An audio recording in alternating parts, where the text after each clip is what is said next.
So glad you're here. Let's start. Well, hello. I'm Julie Halston. It's Virtual Halston, episode 16. 16. I have my adult beverage. I have my earrings. I have my Adele Wespies. And I had a flu shot today. So if I'm a little crazy, it might be the flu shot. We're going to mix it up a little today. We have a little bit of a different format because one of our guests actually has to get ready to perform tonight. Yes, live performance. She is in the critically acclaimed production of Godspell being done up in the Berkshires, the Berkshire Theater Group. And Alex Getlin is in that production. And this is the production that made Ben Brantley from the New York Times weep. He was weeping. It's just a smash hit. It's just been extended. So we're going to talk to her first, and then Jim and I will do our usual shtickler. And then, of course, we have Debbie Gravitte, Tony Award winner. Debbie Gravitte. So we're very excited. So let's bring Jim in. Jim, where are you? I'm over here. Oh, okay. There you are. You look terrific. I'm in this cube. You look very glamorous. I decided, I don't know why. It's almost Labor Day weekend. I thought I'd labor. Yeah. You know, it's also your Sweet 16. This is Virtual Halston's Sweet 16 there you party. Go. And who better than Alex and Debbie to guest with us? Oh my gosh. I love, oh, really? I'm losing my, oh yeah. Oh my. Well, gave someone keep it together. Keep it together, Halston. Yeah, I hope I gave someone a thrill. Well, there's been a lot going on. Jim, first of all, Ruby started her show with Kristen Chenoweth. That was amazing. That was an amazing interview. Yeah, that talk back. It was so good. She's going to do it monthly, I believe. We'll talk more to Ruby about that. But the New York Times. Look. Billy Stritch, Natalie Douglas. And Alan Cumming, by the way. Yeah. But Billy and Natalie are both part of the Radio Free Birdland concert series that I'm producing with Ryan Patternite from the club. And I believe a certain blonde, loudmouthed comedian that was mentioned in the New York Times. I'll say. Yeah. Is going to be part of that. What does that look like, Ruby? Yeah. Yay! I have to tell everyone, we are so, yes. We're so excited. There we are. Ooh. A lot of people have gotten to know us from this show, but they've never seen my act. And maybe they don't want to. Maybe they just went, enough of her. But if you would like to see my act, you can see it. I think it's $20. Now, how much would it cost to come see you live and in person? $70 at least. Yeah. I mean, the cover charge, the drinks, the food, everything, the babysitter. Exactly. For the two people who actually. Yeah. That is a fabulous article in the New York Times. Anne, hello, Anne. How are you? There, hold it up again. Thank you. So great. You were quoted. Elise Gardner, thank you so much. Bless you. Bless you. Yep. And Birdland is really back bigger than ever in a certain way, in a virtual way. But yes, my show is September 17th, but they should check out all the shows. And of course, I'll be pushing it a lot. Endlessly. Yeah, endlessly. But please, for $20, you'll see my whole act and a new outfit that you've not seen before. Yeah. That's what's important. That's what's important. Darling, I got my flu shot. Did you get yours? I did. All right. I did. Good. Yeah. And I'm a big proponent. I'll take anything they got. I want to stay healthy. And that's always been very helpful to me. Yes, I completely agree. And I know that there are people who have never had the flu shot, but even those people, they're saying this year really do get it and get it soon because you don't want them to be running out. And a panic or I know.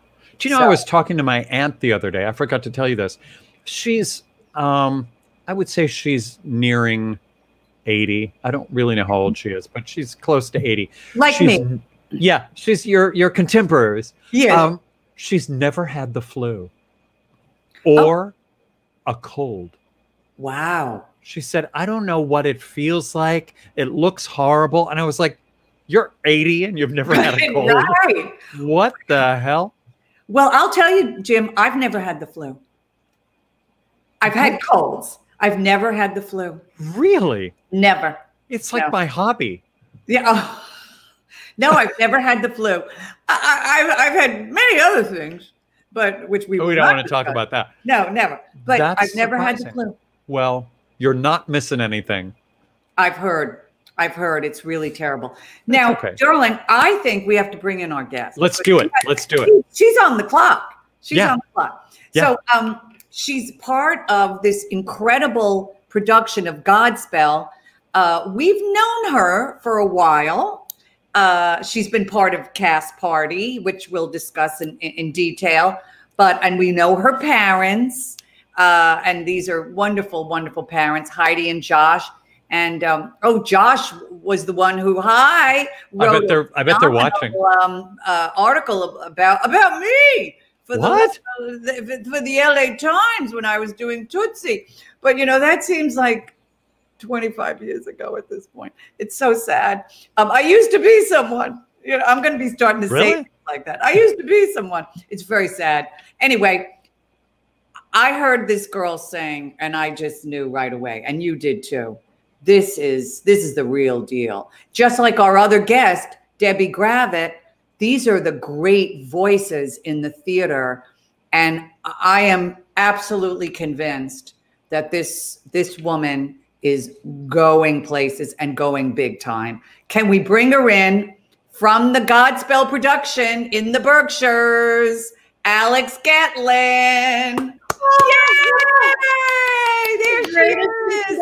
I've ever received. Thank you. Oh, for goodness sake, darling, you look adorable. Thank you so much. Coming to you live from the parlor of this house. I know, I love it. I feel like we're almost on location or something. I feel very Savannah and Hoda. Yes.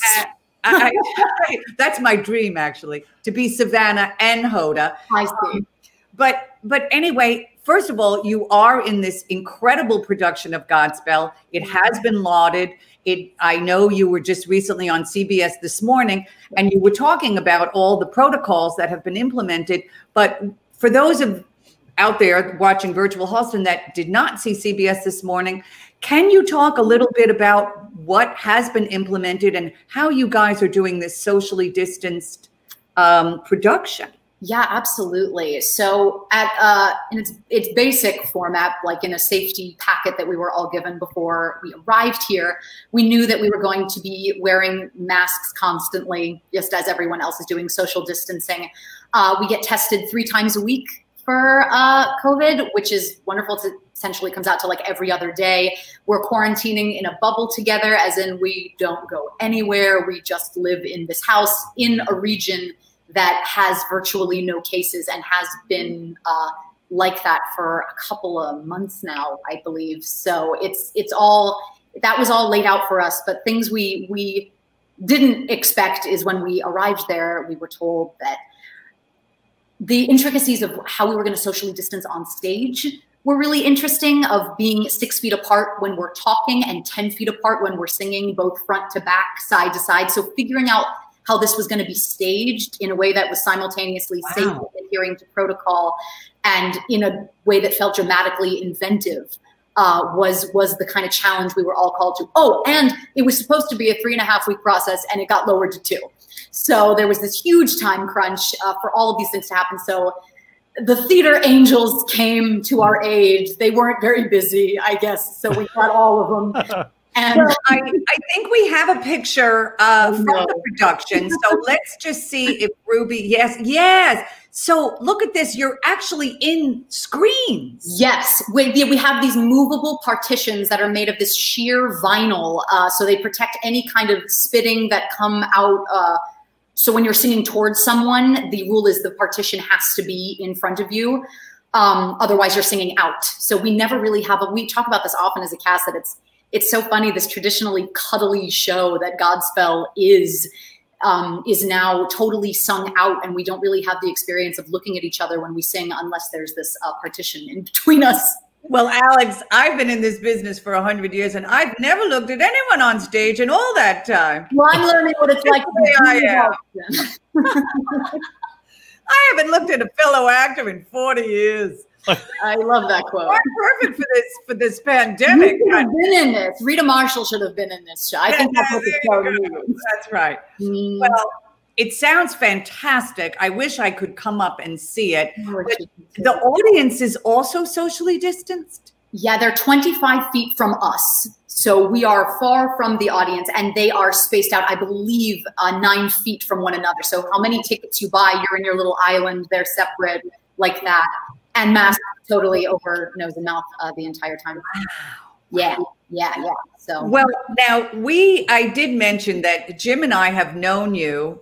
And I think I became aware of you, through your mom, but also I know that you sang with Michael Feinstein, and somehow Judge Judy was involved, and I don't know, the whole thing. She was on piano.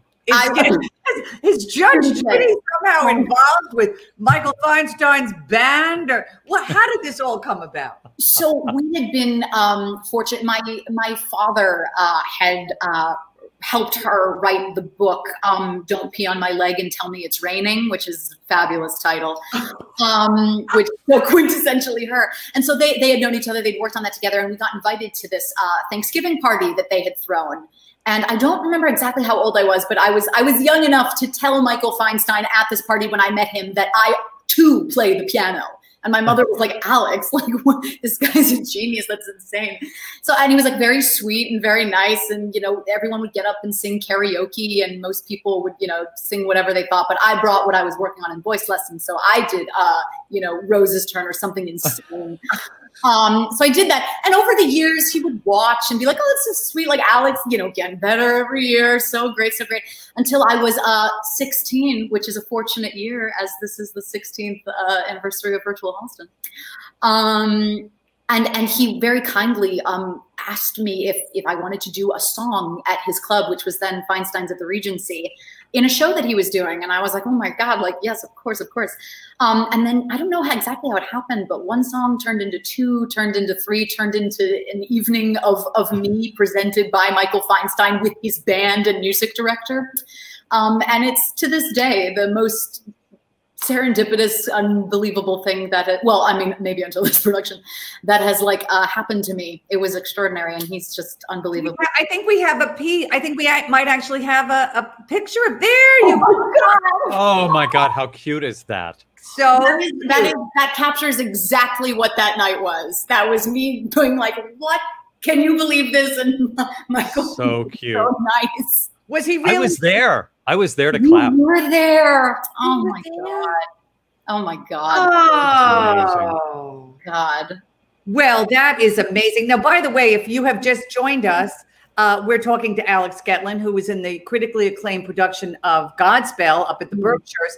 And, you may be wondering, well, what is this all about? Why are we doing this? Well, we're doing this to entertain you, to hopefully give you some laughter in this very difficult time.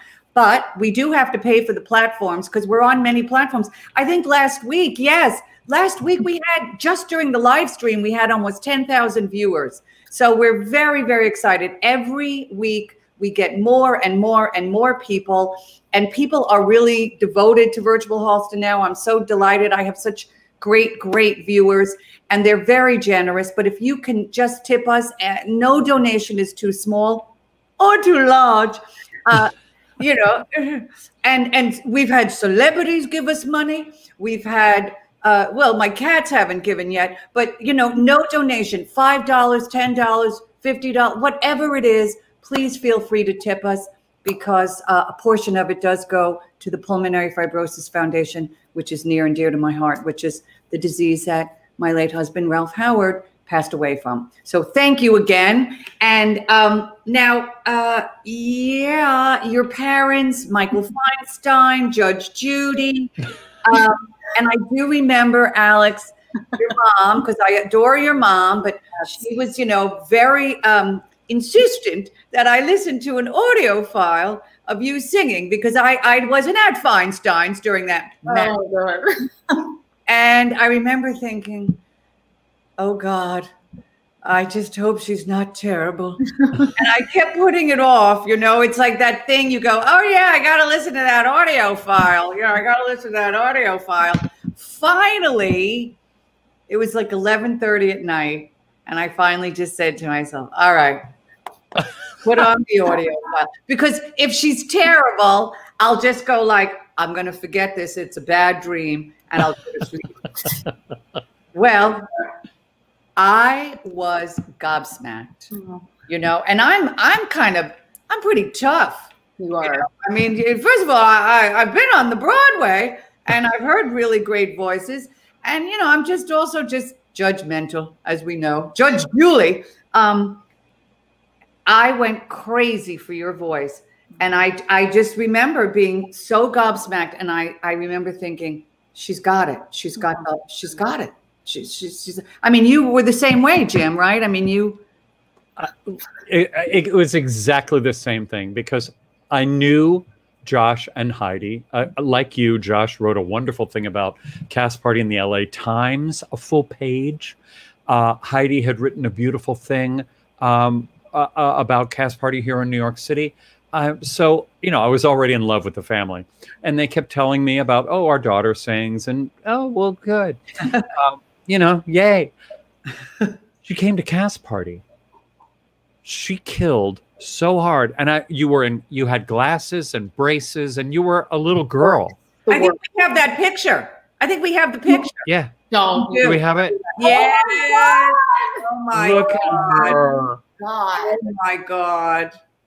I mean, really? That is a different person. That's a different person. That's a woman who's good. That's a young girl who enjoyed singing in her youth, but now she's a teacher in Flatbush. Yes, she's a teacher in Flatbush, and she's very involved with you know, social causes. But at one time she liked singing. Yes. I her time is what that girl says. Yes. she sang her head off, and the place went crazy, and it was like, oh, this is the real thing. Oh, yeah. And then, you know, over the years, we've just watched her bloom. It's been thrilling. Yeah. So tell us now, you went to Northwestern. I did go to Northwestern and got an amazing education there. Their program is unbelievable. 4 years of so much Sondheim, you'd never believe it.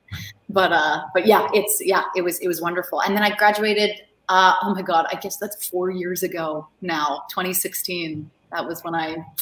And you played so many leading roles there, and then you come to New York, and it's like, here I am, world. Precisely. Which makes me think, I can't even imagine. We have 2 girls in our cast who are seniors in college, and if that's what the feeling was then, I can't imagine what they're like. Is this how it works? And we're like, actually, no. This isn't how it's supposed to go down. No, but it's wild. It's wild. But how did you get involved with Maury Yeston? Because he really became your ally, right, Jim? Yeah, absolutely. So that, I believe that was, that was like 2.5 years ago or something. It shows you his character in that he held auditions for a review of a musical that was going to be just all of his music that he was going to be, you know, in charge of and handpick. And he so easily could have picked just 5 illustrious stars that he would ever, and he had auditions for this and he wanted to find new people for it. And I remember I was looking for a song to sing and weeping at every song I heard. I wasn't even that familiar with a ton of Maury Yeston because it's like usually soprano city, and I am an alto, as you've read. So I was like, what am I going to do? And Scott Coulter, who both of you know and adore, recommended this song Danglin'. And usually men had sung it. I'd never heard like a woman sing it. And I remember I sang it for the first time and I was like, oh, this is a forever piece for me. I'm going to be singing this the rest of my life. I think it's an extraordinary song. And I got it in my key and I just kind of went in there and I did it. And it was I can't even call it an audition because he was so overflowingly warm and like asked me to sing everything else in my book and was just so, told me like my interpretation of it was new, and to be told that from like the composer who's written hit after hit, it was wild. He is one of the smartest, most genius, but also warmest, sweetest people in the world. And the fact that I think it speaks so much to him that because he even held auditions for this, he wanted to see what was out there, was just speaks to him. So we did that. We did a version of that at the Triad, like a cabaret version of it, which was wonderful. And then about a year later, the York Theater called and said, we want to do this off Broadway. And so we ended up doing that off Broadway. I think we have a picture of it, Alex. Oh my God, yes! There's a picture. Yeah. And it really did get a lot of attention. Yeah, it was amazing. It was great. And we ended up making an original cast recording of it as well that was released a couple months ago, which was just, honestly, the cherry on top of quarantine. To have something that was coming out mid-quarantine was a blessing.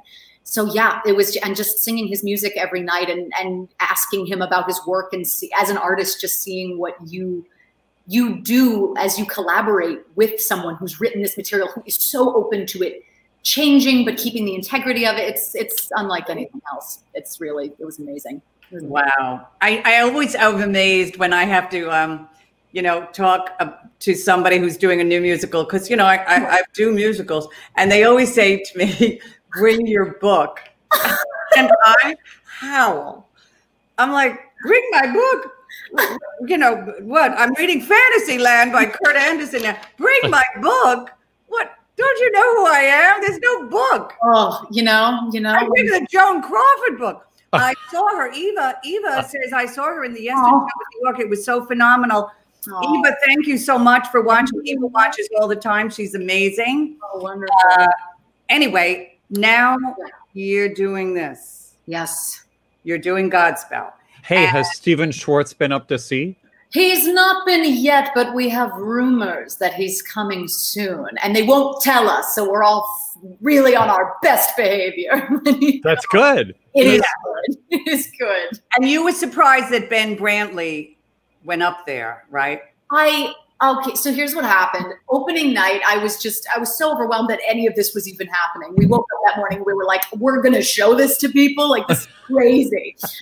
So I walked around. I like to get myself centered a couple hours like before the show, like 1 or 2. And so I'm walking around the space where no one's there. I'm just looking at all the chairs that have the names like plastered on them. I'm like, oh, Mr. and Mrs. Rosenthal are sitting there. Mr. and Mrs. whatever sitting there. And then I see the press section and my brain goes, you shouldn't go over there. Don't go look at that. And my body went, oh, we're going. So I went and I walked over and I saw the initial and I saw B. Brantley, and I like melted and exploded at the same time. I was like, I can't believe he's here. What an extraordinary thing. This is amazing. And I did not tell a soul because I did not want what happened to my body to happen to somebody else's body. Oh, you're good. I'm a nice person. That's amazing. I did not give that to anyone else, but I just remember it. There were so many feelings happening that first night. The energy was unlike anything. The whole run of it, the energy from start to finish is extraordinary. But that first night in particular, just knowing that he was there, and I was just like looking around like, tomorrow morning, y'all are gonna wake up and there's gonna be like no one even knows. Yeah. Bring your book. Bring your book. Bring your book. And of course, we have a picture of you from the New York Times. And it was a big photo. We love this. Look at that. Come on. I know. Come on. Nice denim. Thank you so much. Aren't the costumes phenomenal? Yeah. So cool.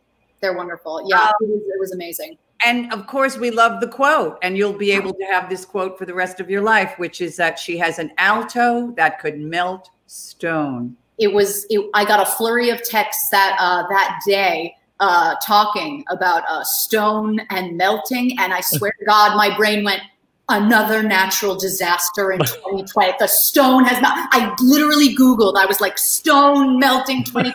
Like, what have they done now? And then my father called me and did explain it. But yeah. Hilarious. Nuts.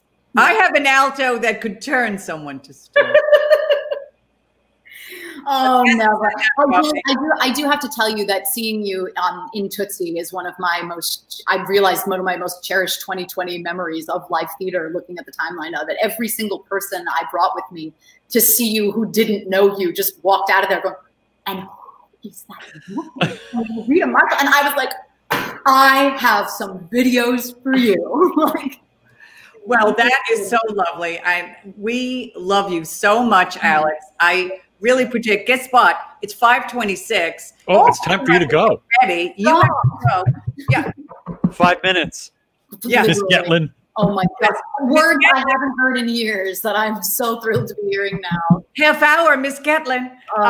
We are so happy for you. We're so thrilled. You'll be extending. Do you think there's any chance that we may in New York see Godspell? Wouldn't that be extraordinary? I think there are so many ideas. I don't know. I literally don't know anything. Okay. No, I'd tell you live if I did, but I don't. That would be a good idea. Your producers would love it. This is my news source. But yeah, it would be extraordinary. Our hope, we circle up before the show every single night to get ourselves centered, but we something that is a common thread throughout our circling up is we talk about the artists and the stage managers and every member of our union right now that aren't working, and we take a moment to just recognize that not only do we represent them right now, but this is like, when and if, knock on all wood, that this succeeds, it is providing a path and a light of hope that other productions can have. We are so keenly aware of every member who we know and don't know right now, and just pray that this leads to more work. We are thinking of you constantly, all the time. So we are with you, and we love you virtually, and hope we can be a stepping stone back to getting everything live. Wow.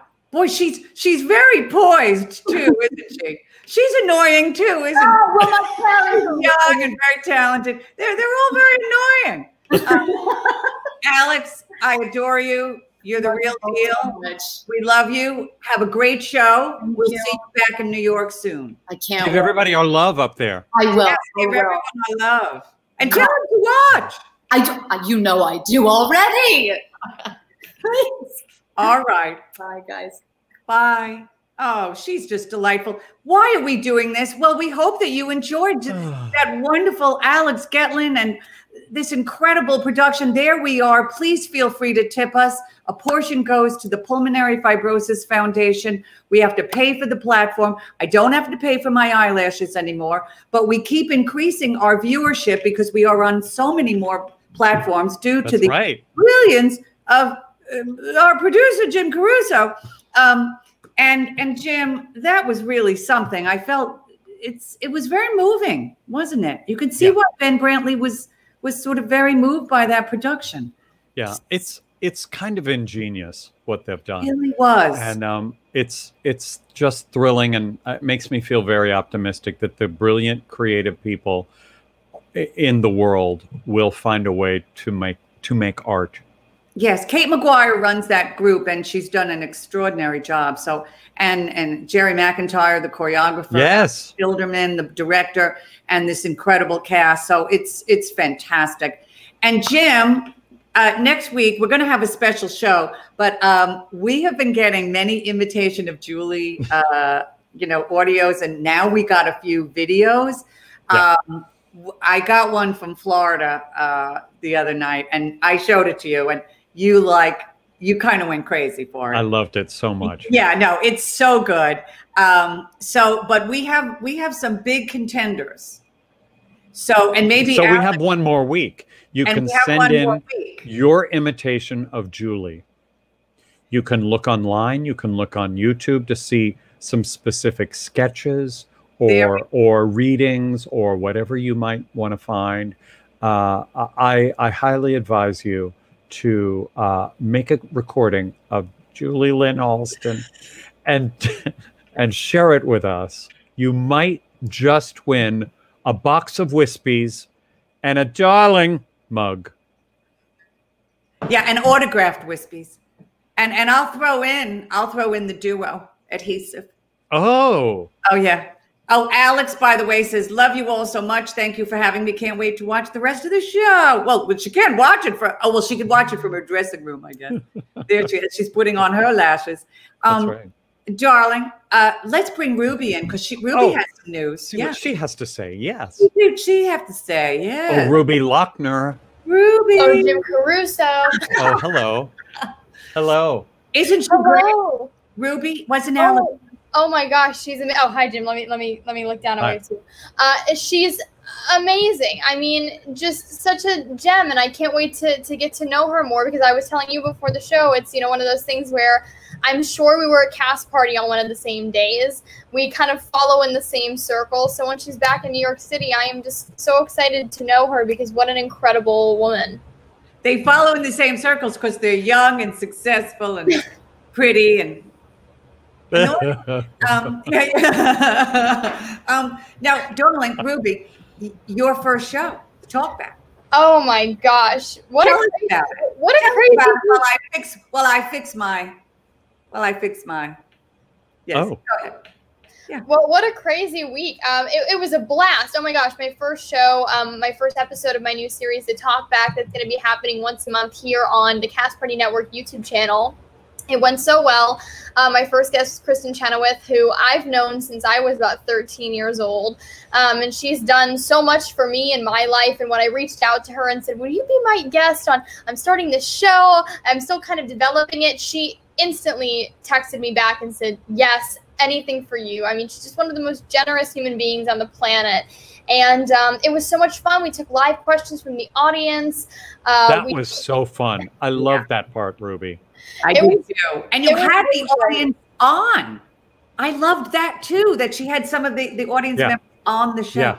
Yeah, we tried to make it as interactive as possible, in a world where there aren't real talkbacks or stage doors anymore. I just kind of wanted to make it something different and make it interactive. And I was seriously on cloud nine. It was so much fun. Well, you did a great job. You looked great. You sounded great. You just were such a great talk show host. Young and successful and taking over the world. Bye, Ruby. Bye. She is getting, I'm telling you. No, I know. It's annoying. It's annoying. I mean, I love her to pieces, but. She's the whole reason that we have any of this. I know. She's the one that called me and said, we can take Cast Party to YouTube. And I was like, yeah, you and what army? Yeah, you and what army? And the next Monday we were doing it. And you're the one who called me and said, I've got this girl and now we're going to do this. And I went, yeah, you and what army? And I know. You asked me like 2 or 3 times and I just said, no, I want to go to sleep. And here we are. Well, we have one of the greatest voices ever on our show. I love this woman a lot. I have performed with her. It's been a long time, but I've been such a fan. She is Mario Cantone, who was our very first guest.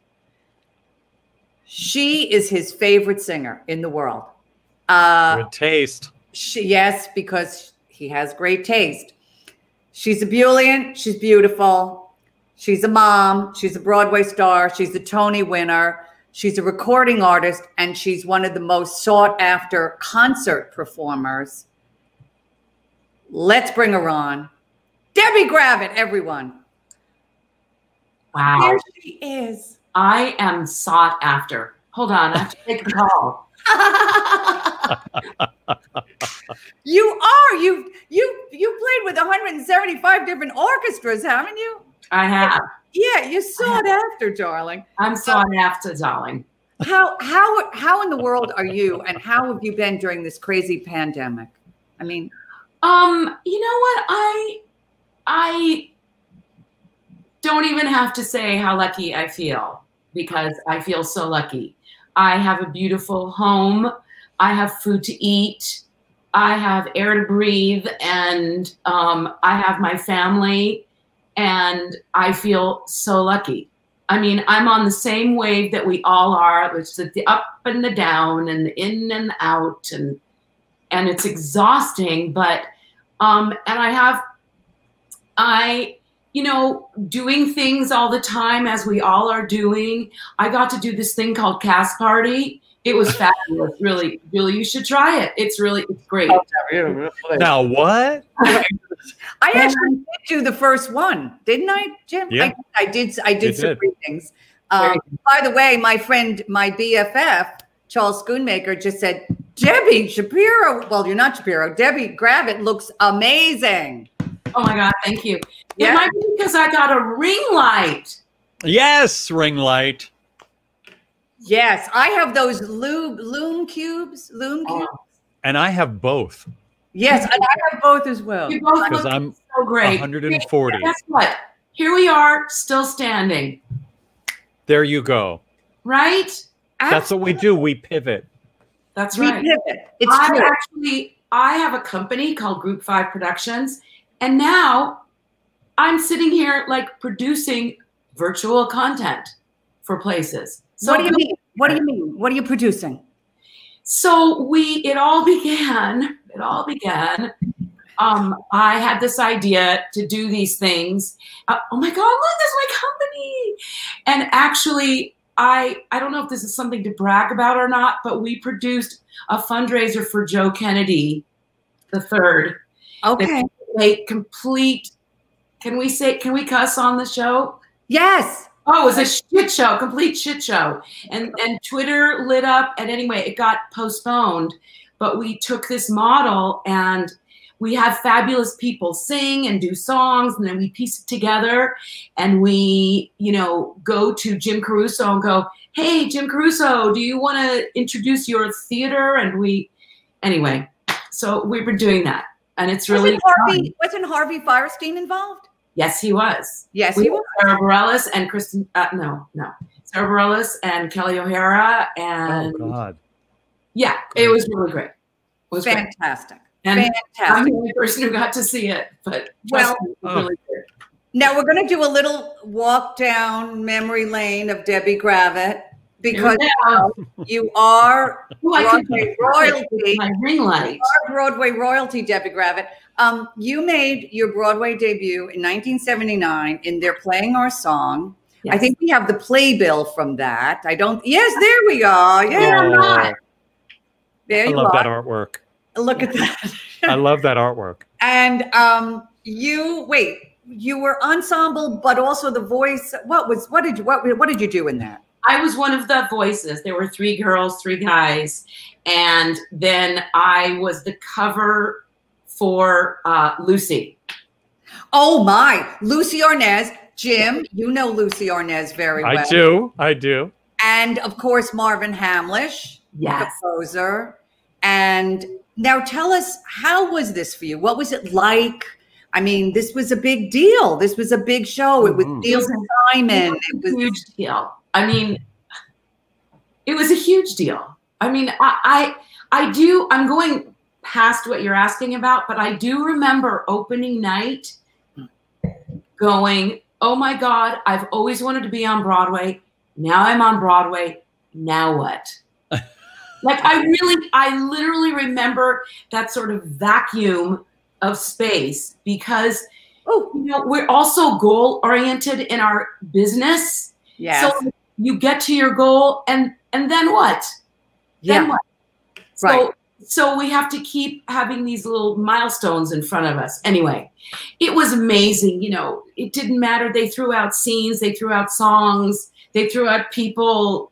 It was so fantastic to be a part of. And you worked with Marvin Hamlish, the great Marvin Hamlish. And he was such a kind man. Jim, do you have any Marvin stories that you'd like to tell us? Well, I mean, he worked, I did a show called Liza's at the Palace. We toured that for 3 years. In the very beginning of it, Liza Minnelli called her old friend Marvin, and he came to watch some rehearsals and some of our vocal rehearsals. And he was so optimistic and so jubilant about what we were doing. And it really helped us see the possibilities, and it really helped her because they were such old friends, and he was very, very helpful in getting that onto the stage. He was a kind man. I had to audition because, you know, I hate auditioning in general, but for a musical, it's usually a disaster. Remember The Sweet Smell of Success they made into a musical? And I went in and I had to do this in front of Marvin Hamlish and I think Nicholas Heitner, the director or whatever. And of course I can't sing. I can't do any of this. And I sang Here's to Us or something. It's very Elaine Stritch. I did it very Elaine Stritch. And you could see the director turning to the casting director going like, why is she here? Why is she here? I actually heard him say this. Why is she here? Well, Marvin Hamlish loved me. And he just loved it. He was laughing. He got it. He was kind. And the fact that he was talented is another thing, but kind. So that was really great. So Debbie, did you work with him in symphony situations too? I did. I did quite a lot with him. Went to Yankees games, ate Chinese food. I mean, yeah. Yes. So you really get to know somebody like that. I love it. You get to know somebody when you order Chinese food. Yes. That's okay. So what did you find out about him, darling? He doesn't like dumplings. Oh, really? No, I don't know. I really don't remember. Well, I became aware of you when you won the Tony Award. And I think we do have a little bit. Let's talk a little bit about this Tony Award. Mr. Monotony, Miss Mazeppa. I mean, just incredible. That performance. There you are. Well, that's the Gypsy. Oh, my God. Look at you. Yes. Miss Mazeppa with the trumpet. Oh, my God. But it was Mr. Monotony. I mean. Yeah. Oh, my God.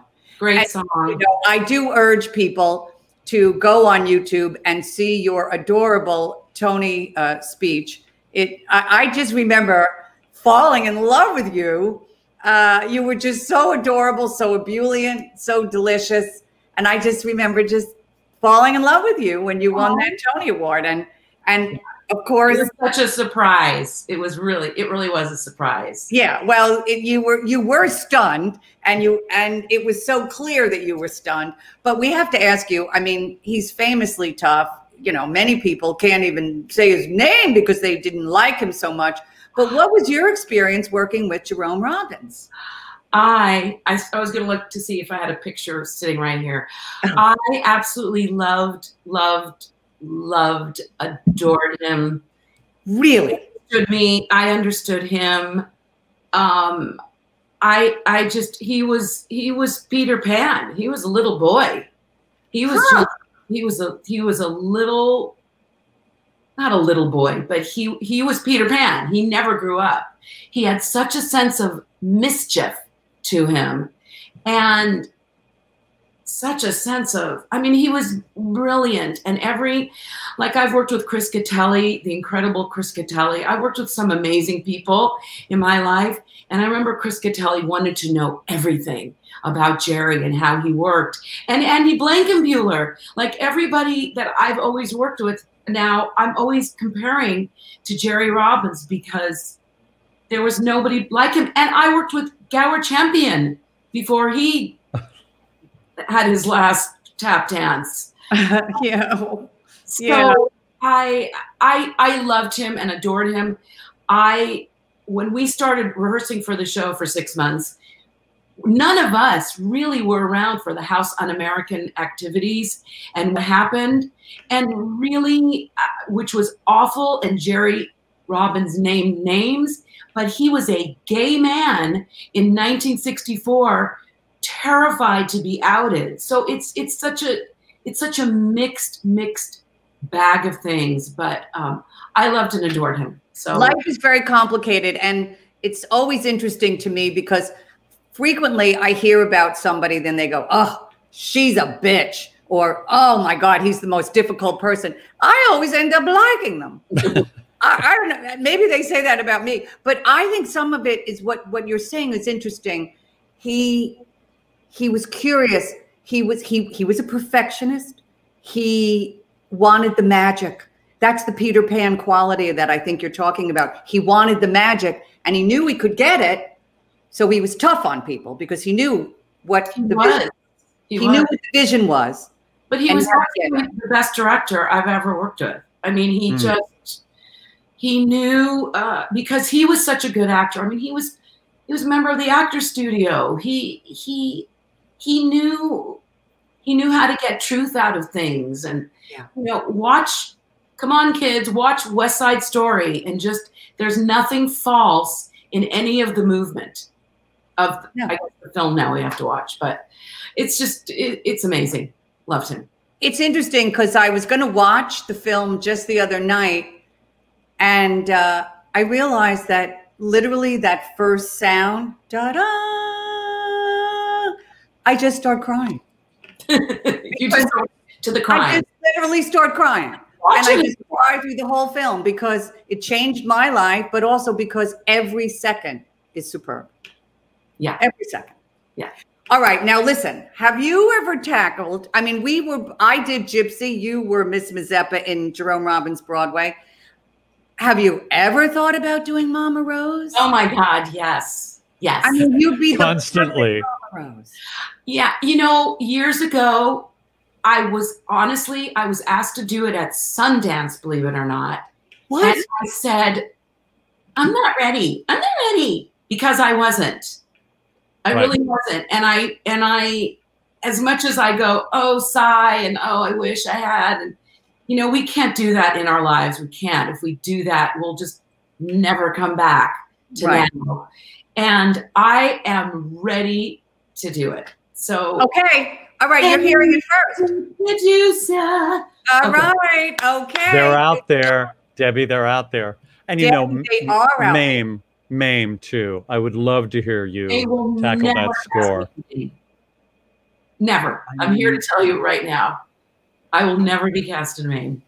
That's crazy. Well, I know. Who do I call? But I have a phone. I know people. No. But you know what? As much as I know she could do Mame because she can do anything. Mama Rose. No, I agree. Mama Rose. Here we go. Blah, blah, blah. I'm going to make some calls. I'm ready. But if you do ever do Mame, I'll be your Vera. I played Vera. Do it. I played Vera at the Sacramento Music Circus. And can't you work the horn into Mame? Come on. Yeah, right. I mean, don't you have a horn right there you can favor us with? I don't know what you're talking about. Oh. I don't. That is the worst pocketbook I've ever seen. Oh my God. Debbie, you're killing me. My friends, I've started, I learned how to play Happy Birthday on the trumpet. So now I thought, I'll be dolled up so I have a friend whose birthday is today, Steve Yetzen.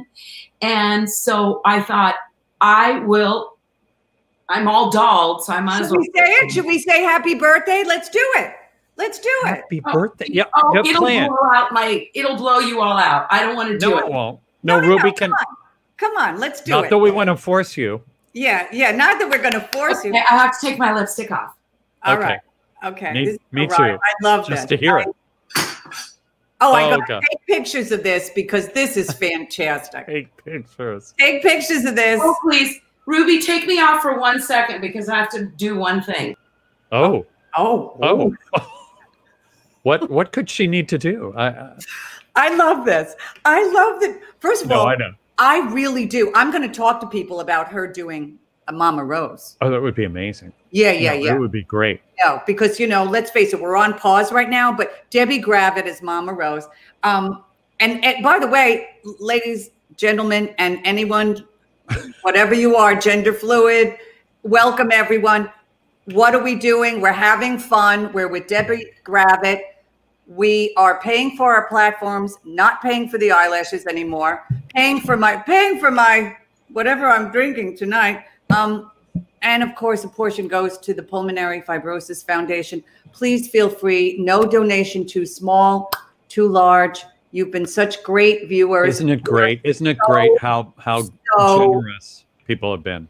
They have been so generous, but also that we each week keep getting like thousands and thousands and thousands of viewers.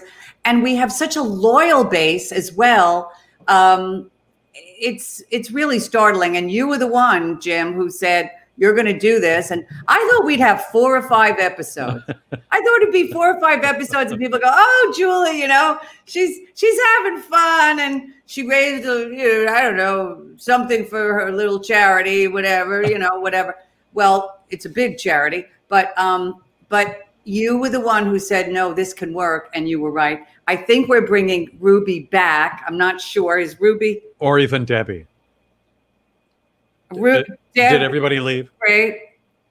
Is everybody? What's happening? No, Debbie, I don't know what she's doing. I'm here. Okay, there she is. There she is. I have a huge technical issue with my trumpet, so you're going to have to bring me back. Okay, you're invited back anytime. Okay. Oh, anytime, darling. For a very truncated, Debbie plays the trumpet portion of the show. Debbie bumps it with a trumpet. Yes, Come on. thank you. Debbie bumps it with a trumpet. Bump it with a trumpet, Eva is saying. Now, I personally fell in love with Debbie Gravitte when we did Boys from Syracuse together. And again, I urge people to go to the Encore's archives to watch that incredible rendition of Sing for Your Supper. Debbie, Sarah, Uriarty Berry, and of course, the glorious Rebecca Luker singing that, brought the show to, I mean, stopped the show every night. Mario Cantone and I in the wings crying every night, hearing them do that. I think we actually have a unbelievable cast. It was an unbelievable Mike McGraw. Yeah. Malcolm Getz. Malcolm Getz. Yeah. It was fantastic. Where is that picture? I know we have it. Maybe we don't have it. I don't know. Maybe, well, whatever. And then you got married in 1986. Yes. To Bo Gravitte, who I think we have a picture of Bo. What an unattractive guy. Not attractive. Terribly unappealing, Debbie Gravitte. Oh my God. He is so dark. Bo Gravitte. Old, but he's a gorgeous man. He's a good man. I'm so lucky. He's a gorgeous man. And then wait, you have 3 children, and I think we have 3 children, and I think we have wow. Where did you get these pictures? What in the hell kind of a family is this? Wait. Yes. Debbie Gravitte. Remember that? Can I marry your family? Robbins? My children absconded with it. Yeah. Absconded with what? I'm sorry, honey. With my stomach. Oh. Yeah. They have it now. Well, I want to date your family. I'm the whole family. I need to date someone. I want to date the Gravitte family. All so beautiful. Oh my God. Now wait, and talented. So that's tell us about how talented they are. What's going on? They are really talented. So my baby son Sam will be. That's him. That's me at Birdland. How did we get that? They hate that picture. I'm the only one who likes that picture because I look good in it. So my son Sam is, on March 12th was playing Fiyero in Wicked on the Broadway. And we all know what happened. And, first on the block to get COVID and all fine. And my daughter is a filmmaker extraordinaire. And my other son is the only one who is not in show business. He lives in South Carolina and is an awesome human being as well. Unbelievable. Yeah. And they're gorgeous. They're all gorgeous. I want to marry them. Now you had, because I know when I married Ralph, I inherited stepchildren and I went to a lot of soccer games. And a lot of dance recitals and whatnot. And it is an interesting thing to try to do 8 shows a week and balance it with children. It's very difficult.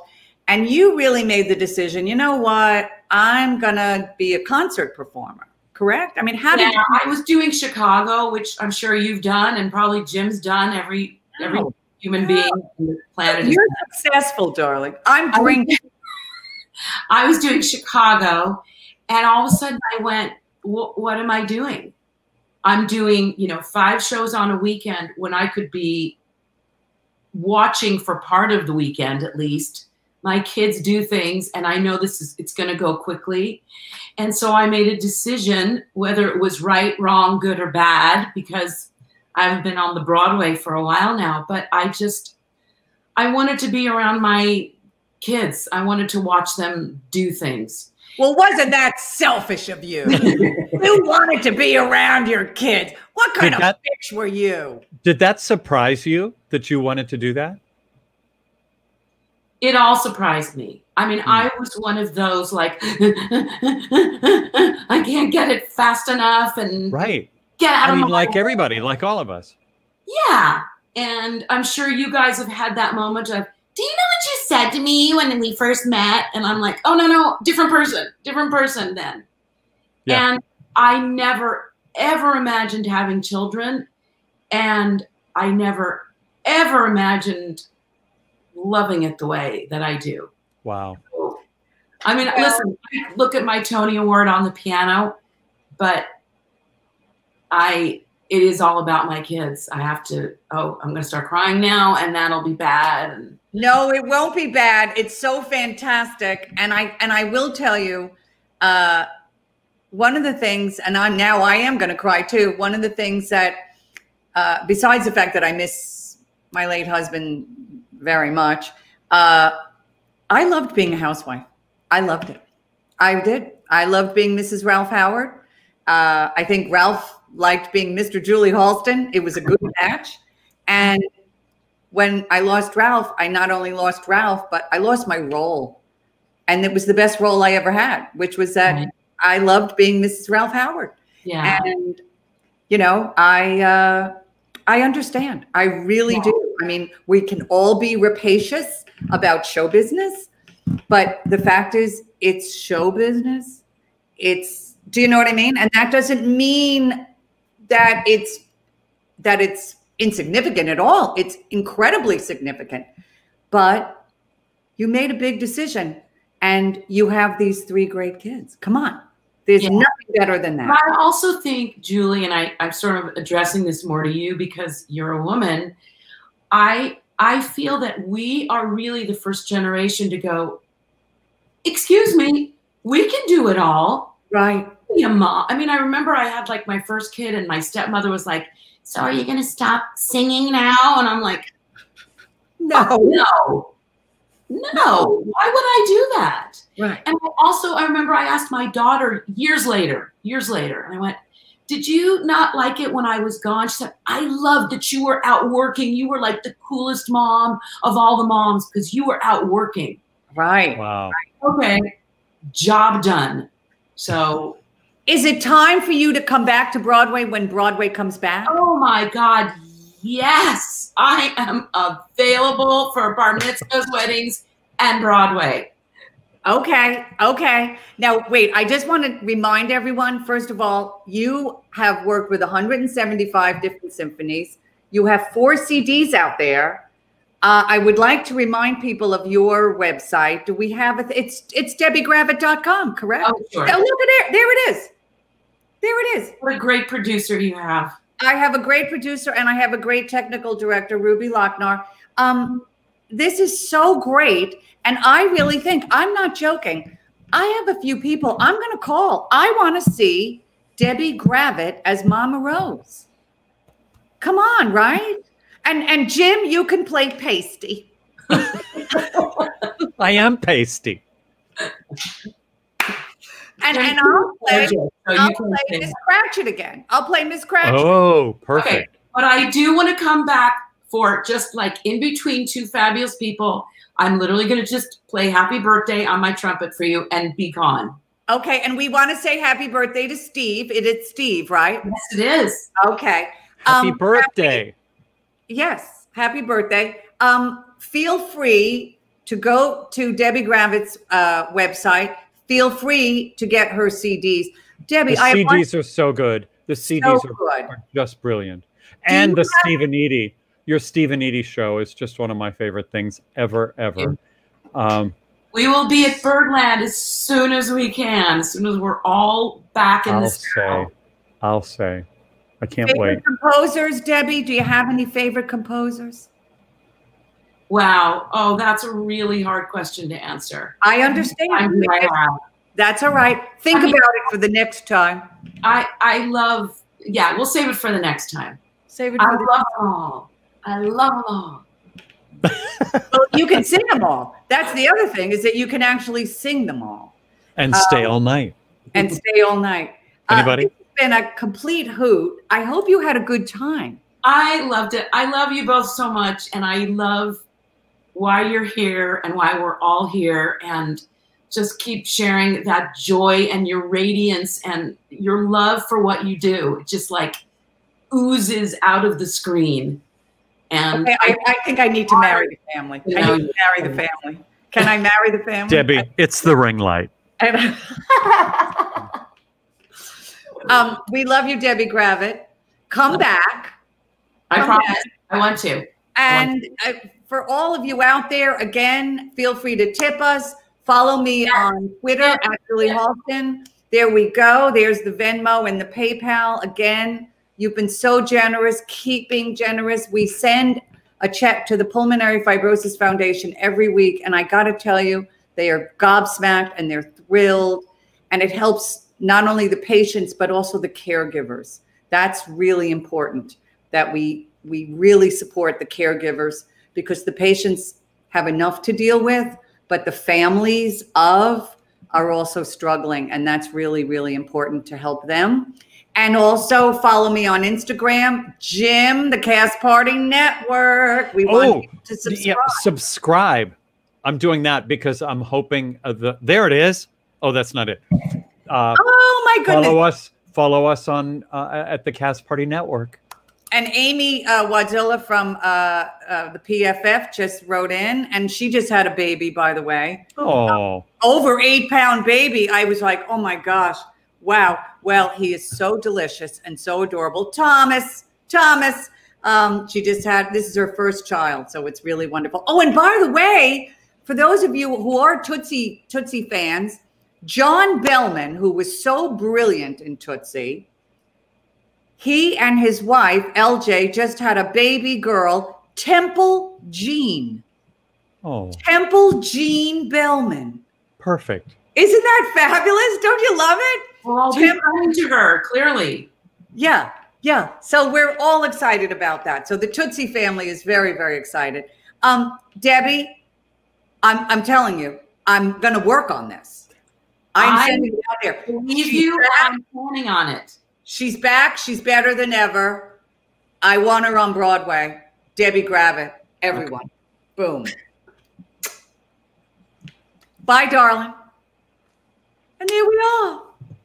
What more is there to say?